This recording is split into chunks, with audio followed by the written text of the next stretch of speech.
بسم الله الرحمن الرحيم. يا أيها النبي قل لأزواجك وبناتك ونساء المؤمنين يدنين عليهن من جلابيبهن ذلك أدنى أن يعرفن فلا يؤذين وكان الله غفورا رحيما. صدق اللہ العظیم. آیت نمبر 59 ہے سورۃ الاحزاب کی، وہاں سے متعلق آغاز کریں گے. ان آیات میں اس سے پہلے بلکہ اس کا پس منظر یوں ہے کہ جب مسلمان اور صحابہ کرام جہاد کے لیے تشریف لے جاتے اور مدینہ خالی ہوتا تو منافقین مسلمان عورتوں کو چھیڑتے اور تنگ کرتے. تو ایک طرف تو منافقین کو الٹیمیٹم دیا گیا، جس کا پیچھے ہم نے پڑھ لیا تھا اور آگے چل کر مزید وضاحت کے ساتھ آ بھی رہا ہے. یعنی اگلی ہی آیت کے اندر، آیت نمبر 60 میں ایک الٹیمیٹم دیا جا رہا ہے منافقین کو کہ اپنی ان حرکتوں سے باز آ جائیں. دوسری طرف خواتین کو ان کے اپنے تحفظ کے لیے اللہ سبحانہ وتعالیٰ نے ان کے تحفظ کے لیے ان کو کچھ احکامات عطا فرمائے. اور وہ احکامات کیا ہیں اس کو پہلے آیت کو پڑھ لیں، پھر انشاءاللہ ہم کوئی بات زیادہ بہتر طور پر سمجھ میں آ سکے گی. ارشاد میں یا ایھا النبی قل لازواجک، اے نبی آپ اپنی بیویوں کو یہ بات ارشاد فرمائیں، وبناتک اور اپنی بیٹیوں کو، ونساء المؤمنین اور مسلمان خواتین کو. کیا بات ارشاد فرمائیں؟ یدنین علیہن من جلابیبہن، کہ وہ اپنے اوپر سے اپنی جلباب کو لٹکا لیں. ذالک ادنی ان یعرفن، یہ بات زیادہ قریب ہے کہ وہ پہچان لی جائیں. فلا یؤذین، اور ان کو اذیت نہ دی جائے. وکان اللہ غفور الرحیم، اور اللہ بخشنے والے بڑے مہربان ہیں. اچھا، اب اس آیت میں جو اللہ نے حکم دیا، یہ خواتین کو گھر سے باہر نکلتے ہوئے انہوں نے کیا کرنا ہے اس کا حکم دیا. اور حکم کیا ہے کہ اپنے اوپر سے اپنے جلباب کو لٹکائیں. سب سے پہلی بات تو اس بات کو سمجھیے گا کہ دیکھیے چادر کے لیے عربی زبان کے اندر متعدد الفاظ ہیں. جیسے ایک لفظ رداء بھی ہے، ایک لفظ خمار بھی ہے. تو اس طرح متعدد الفاظ ہیں، اور ایک لفظ جلباب بھی ہے. لیکن جو لفظ جلباب ہے یہ کہتے ہیں بہت بڑی چادر کو، یعنی جیسے عام طور پر پٹھانوں کے پاس یا افغانیوں کے پاس ایک بڑی چادر ہوتی ہے جس سے پورا جسم کور ہوتا ہے، اس کو عام طور پہ جلباب کہتے ہیں. جو چھوٹی چادر ہے یا دوپٹہ ہے اس کو خمار یا پھر اس کو رداء کہتے ہیں. تو جلباب چھوٹی چادر کو نہیں کہتے، بڑی چادر کو کہتے ہیں. تو اس سے ایک بات تو یہ سمجھ میں آئی کہ جہاں ان کے اپنے سطر کو چھپانے والے کپڑے ہیں جو وہ گھر کے اندر بھی پہنتی ہیں، اس کپڑے کے علاوہ ایک کپڑا ایسا ہونا چاہیے جس میں گھر سے باہر نکلتے ہوئے وہ اپنے آپ کو لپیٹ لیں، اپنے آپ کو چھپا لیں اس کپڑے کے اندر. اس سے مراد یہ بھی ہوا کہ جو خواتین کے عام طور پر زینت والا لباس ہے، خوبصورت لباس ہے، اس خوبصورت لباس کو بھی ایک اور چادر کے اندر چھپایا جائے تاکہ خواتین کے لباس کی زینت بھی نامحرم مردوں کو نظر نہ آئے. ایک بات تو یہ سمجھ میں آ گئی. اور جو ہمارا موجودہ برقع ہے جو خواتین پہنتی ہیں، جو اس کو عبایا بھی کہتی ہیں، برقع بھی کہتی ہیں، جو بھی آپ کہنا چاہیں اس کو کہہ سکتی ہیں، یہ اس مقصد کو بہت اچھے طریقے سے پورا کرتا ہے، کیونکہ اس میں پھر ان کو اس کو سنبھالنے میں زیادہ دقت بھی نہیں ہوتی. اگر چادر لپیٹا جائے، اوڑھا جائے، تو چادر کے کھلنے اور سمیٹنے، اٹھتے بیٹھتے اس میں دقت بہت زیادہ ہے. تو اس وجہ سے اگر دیکھا جائے تو جو برقع ہے ہمارا موجودہ، یہ اس مقصد کو احسن طریقے سے پورا کرتا ہے. اور یہ کہنا کہ جی برقع کہاں لکھا ہے یا کہاں سے ثابت ہے کہ جی برقع اڑنا چاہیے، یہ نہ سمجھی کی بات ہے. میں نے عرض کر دیا کہ لفظ جلباب سے ایسا کپڑا مراد ہے جو پورے جسم کو اوپر سے لے کے نیچے تک لپیٹ لے. دوسری بات یہاں پر آ رہا ہے کہ یدنین علیہن من جلابیبہن، کہ وہ اپنے اوپر اپنی جلباب کو لٹکا لیں. تو صرف یہ ہے کہ چادر کے ڈالنے کا، یہ نہیں کہا کہ یلقین علیہن من جلابیبہن، اپنے اوپر ڈالنے کے الفاظ نہیں ہیں، بلکہ یدنینا. اور یدنینا کا مطلب ہے اوپر سے نیچے کی طرف کسی چیز کو لٹکایا جائے. تو اوپر سے نیچے لٹکانے کا مقصد کیا ہے؟ اس میں عبداللہ بن عباس رضی اللہ تعالیٰ عنہ کا قول ہے کہ ایدنین علیہن من جلابیبہن من فوق رؤوسہن، کہ وہ خواتین اپنے جلباب کو اپنے سر کے اوپر سے لٹکائیں گی. وَيُبْدِينَ عَيْنًا وَاحِدًا، اور صرف ایک آنکھ کو کھلا رکھیں گی. تو اس میں دوسری بات کی سمجھ میں آ گئی کہ دیکھیے، ایک آنکھ کو کھلا رکھنا اور باقی سارے چہرے کو چھپانا، یہ خود قرآن حکیم سے ثابت ہو رہا ہے. اسی لیے جب صحابہ کرام یا صحابیات کی طرف ہم آتے ہیں تو یہ بڑی واضح طور پر ہمیں نظر آتا ہے کہ صحابہ کرام اور صحابیات کے اندر یہ چہرے کا پردہ موجود تھا. مثال کے طور پر حضرت صفیہ رضی اللہ تعالیٰ عنہ کا جب نکاح ہوا تو صحابہ کرام کو یہ نہیں معلوم تھا کہ یہ آپ صلی اللہ علیہ وسلم کی شرعی باندھی ہیں یا آپ کی زوجہ محترمہ کے طور پر آپ کے نکاح میں ہیں. تو صحابہ کرام، بخاری شریف کی روایت ہے، تو صحابہ کرام رضی اللہ تعالیٰ عنہ اجمعین نے کہا کہ دیکھو، یہ چہرے کا پردہ کرتی ہیں کہ نہیں کرتی؟ اگر چہرے کا پردہ کرتی ہیں تو اس کا مطلب کیا ہوا کہ باقاعدہ آپ کی زوجہ محترمہ ہے. اور پردہ نہیں کرتی کیونکہ باندھی کے لیے اس نے بہت سے کام سر انجام دینے ہوتے ہیں، تو اس میں پردے کی اتنی سختی نہیں ہوتی، اور اس کا اسٹیٹس بھی تھوڑا سا چونکہ آزاد خواتین کے مقابلے میں کم ہوتا ہے، اس لیے اس پہ اتنی سختی نہیں ہوتی. تو بھائی جب دیکھا کہ حضرت صفیہ رضی اللہ تعالیٰ عنہ چہرے کا پردہ کر رہی ہیں تو پھر ان کو اس بات میں سمجھ میں آئی کہ یہ حضور اکرم صلی اللہ علیہ وسلم کی زوجہ محترمہ ہے. اسی طرح بخاری شریف کے اندر حضرت عائشہ صدیقہ رضی اللہ تعالیٰ عنہ کی روایت ملتی ہے کہ جب حج کے سفر پہ گئے تو حج کے سفر میں حالت احرام میں چہرے کے اوپر کپڑا لگانے کی ممانعت ہے. تو اگر سامنے سے قافلے آ رہے ہوتے تو حضور بتا دیتے تو یہ اپنے چہرے کو کسی اور چیز سے ڈھانپ لیتے یا اپنے چہرے کو موڑ لیتے. تو اس سے پتہ چلتا کہ پھر اب وہ جب چلے جاتے تو یہ دوبارہ سے اپنا چہرہ اس طریقے سے کھول لیتے. تو حالت احرام کے اندر بھی اس بات کی کوشش کی گئی، حالت احرام کے اندر بھی اس بات کی کوشش کی گئی کہ یہ چہرے کو نامحرم مردوں کی نگاہوں سے بچانے کی کوشش کی جائے گی. اسی طرح جو ہم نے سورہ نور کے اندر عائشہ صدیقہ رضی اللہ تعالیٰ عنہ پر عفق کا واقعہ پڑھا تھا، اس میں نے بتایا عائشہ صدیقہ رضی اللہ تعالیٰ عنہ وہ لیٹ کر سو گئیں اور سوتے سوتے ان کا چہرے پہ سے کپڑا ڈھلک گیا. حضرت صفوان بن معطل وہاں پہنچے اور دیکھا تو حضرت صفوان بن معطل رضی اللہ تعالیٰ نے جب زور سے انا للہ و انا الیہ راجعون کہا تو اما جان عائشہ صدیقہ نے گھبرا کے آنکھیں کھولی اور کیا کیا، فوراً سے اپنے چہرے کو ڈھانپ لیا. اچھا، اسی طرح ام خلاد رضی اللہ تعالیٰ عنہ کی روایت ملتی ہے، ان کے بیٹے شہید ہو گئے تو اپنے بیٹے کو تلاش کرتے ہوئے آئیں تو چہرہ ان کا چھپا ہوا تھا. جب چہرہ ان کا متحجبہ حجاب ڈالا ہوا تھا تو کسی نے بڑے حیران ہو کے کہا کہ ایک طرف تو بیٹا شہید ہو گیا، دوسرا پردے کی بھی اتنی فکر ہے. تو ام خلاد رضی اللہ تعالیٰ عنہ نے کہا میرا بیٹا مرا ہے، میری حیا نہیں مری.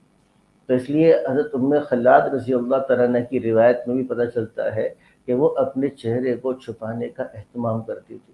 ام جمیل رضی اللہ تعالی عنہ یہ اکرمہ بن ابی جہل کی اہلیہ تھیں، اور فتح مکہ کے موقع پر بھی اکرمہ بن ابی جہل بھاگ گئے، ایمان نہیں لائے. جو وہ ایمان نہیں لائے بھاگ گئے تو یہ حضور سے ان کے لیے امن کی بات کر کے اور ان سے ایک پناہ کی بات کر کے کہ اب ان کو پناہ دی جائے گی، کچھ نہیں کہا جائے گا، وہ گئیں جا کے تلاش کرنے کے لیے. بہرحال ان کو لمبا واقعہ تلاش کر کے جب لے کر آئیں، جب حضور کے پاس پہنچی ہیں مدینہ میں تو ان کے بارے روایت میں وہی متنقبہ او ہی متحجبہ، وہ آئیں اس حال میں کہ انہوں نے چہرے کے اوپر نقاب ڈالا ہوا تھا. اچھا، اسی طرح ایک دفعہ حضور سواری پر تھے، جا رہے تھے، وہ سواری گر گئی، سر صفیہ بھی تھی، تو حضور تو تنہا فرماتے ہیں کہ میں نے حضور کے پاس گیا، حضور نے کہا میں تو ٹھیک ہوں، وہ عورت کو دیکھو کہیں اس کو زیادہ چوٹ تو نہیں لگ گئی. تو حضرت صفیہ رضی اللہ تعالیٰ عنہ اسی جگہ پہ گری ہوئی تھیں. تو حضرت طلحہ نے کیا کیا کہ ان پہ کپڑا ڈالا، پھر اپنے چہرے کو چھپایا اور پھر ان کو پوچھا تو وہ ٹھیک تھیں اور پھر وہ کھڑی ہو گئیں. کہنے کا مطلب یہ میں نے صرف چند متعدد آپ کو روایات اس بات کے اوپر سنائی کہ یہ جو لوگوں کے اندر مشہور ہے کہ چہرے کا پردہ اسلام میں ہے ہی نہیں. یہ جو کل بھی بات چل رہی تھی ہمارے چہرے کا پردہ اسلام کے اندر ہے ہی نہیں، یہ بات بالکل غلط ہے. اور میں نے اتنی متعدد روایات آپ کو صحیح حدیث کی کتابوں سے نقل کر دی. اس کے بعد اور لغت کو دیکھتے ہوئے اس میں کوئی شبہ نہیں ہو سکتا کہ چہرے کا پردہ اسلام کے اندر موجود ہے. اچھا، دوسری بات اگر دیکھا جائے تو چہرے کا پردہ یہ انسان کی عقل بھی اس بات کو تقاضا کرتی ہے، کیونکہ آگے جو وجہ بیان فرمائی وہ یہ ہے ذالکا، یہ حکم اس لیے ہے ادنی ان یعرفن فلا یؤذین، پہچان لی جائیں. پہچان لی جائے کا مطلب کیا ہے؟ پہچان لی جائے کا مطلب کہ یہ خواتین شریف خواتین، یہ خواتین نعوذ باللہ من ذالک کوئی بازاری، کوئی بے شرم، کوئی بے حیا خواتین نہیں ہے. تو گویا کہ اس میں ان کو ایک سٹیٹس دینا، بحیثیت ایک عزت دینا مقصود ہے. تو پردہ عزت دے رہا ہے. اچھا، پردہ کیسے عزت دے رہا ہے؟ تھانوی رحمۃ اللہ علیہ نے اس کو ایک بڑی مثال سے سمجھایا. حضرت نے فرمایا کہ دیکھو قیمت اس چیز کی لگتی ہے جو نایاب ہوتی ہے. ایسے ہی ہے نا مولانا، دیکھو پانی کتنی ضرورت کی چیز ہے. ہم بھی شہری میں خوب پانی پیتے ہیں نا، افطاری بھی پانی پیتے ہیں، اور پانی کے بغیر گزارا بھی نہیں ہوتا. اور پانی کتنا ضروری ہے، آج کل روزوں میں رمضان میں زیادہ محسوس ہو رہا ہے کتنا زیادہ ضروری ہے پانی. لیکن پانی کی قیمت کتنی ہے؟ آپ چلے جائیں، ہم جا کے گورنمنٹ سے وہ 20 کلو کی لیتے ہیں تو 120 روپے کا ملتا ہے. وہ جو ڈبہ ہے نا اتنا بڑا ہوتا ہے 20 کلو والا، 19 کلو 20 کلو کا ڈبہ کتنے کا ہو جاتا ہے؟ 120 روپے کا. اور وہ آپ کی 1.5 لیٹر کی جو کوک کی بوتل ہے وہ کتنے کی ملتی ہے؟ 1.5 لیٹر کی جو بوتل ہے کوک کی، پیپسی کی، وہ تقریباً کتنے کی؟ 80-90 کی مخا اتنی کی ملتی ہے. اچھا دیکھو نا ماشاء اللہ، ہم تو پیتے نہیں. جو ماشاء اللہ پیتے بتا رہے 110 کی ہو گئی ہے. تو اب 100، میں کیا کر رہا تھا کہ وہ 20 کلو پانی 120 کا مل رہا ہے. یہاں پہ 1.5 لیٹر کی بوتل کتنے کی مل رہی ہے؟ 110 کی مل رہی ہے. حالانکہ زیادہ ضروری کیا ہے؟ پانی. لیکن قیمت اس کی زیادہ کیوں لگ رہی ہے؟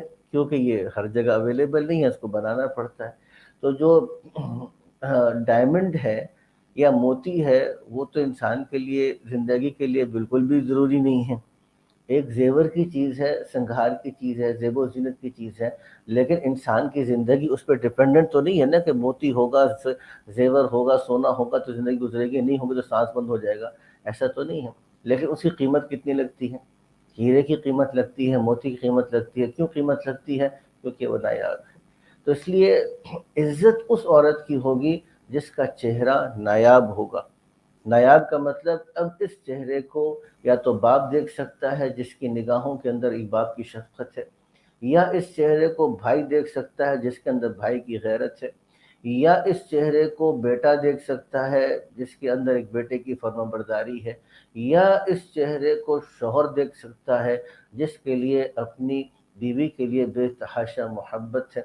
تو یہ چہرہ چند افراد کو نظر آ سکتا ہے، اور یہ چہرہ ہر ایک کے لیے اویلیبل نہیں ہے. یہ چہرہ جب ہر ایک کے لیے اویلیبل نہیں ہے تو اس کا مطلب کیا ہوا؟ یہ چہرہ کیا ہو گیا؟ نایاب ہو گیا. یہ چہرہ جب نایاب ہو گیا تو اب یہ شوہر کے نزدیک اس کی قیمت بڑھ جائے گی.